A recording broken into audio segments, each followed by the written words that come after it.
Hello दोस्त, आज हमारे नए ब्लॉग वीडियो में स्वागत है। देखिए भाई खाना बना रहे हैं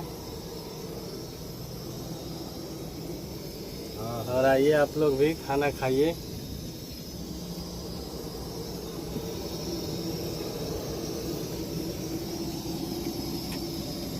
कहाँ है पानी? कहाँ से बताओ ना।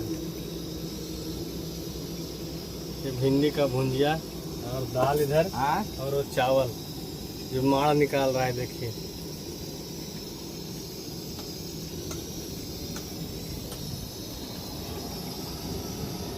अरे 11 से 14 मिलता हूँ ना तो बढ़िया फर्क ठीक है।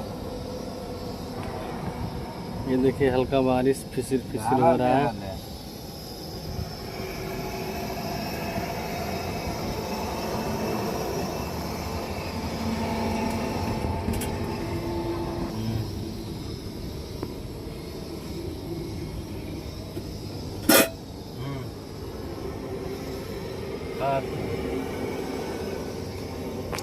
हवा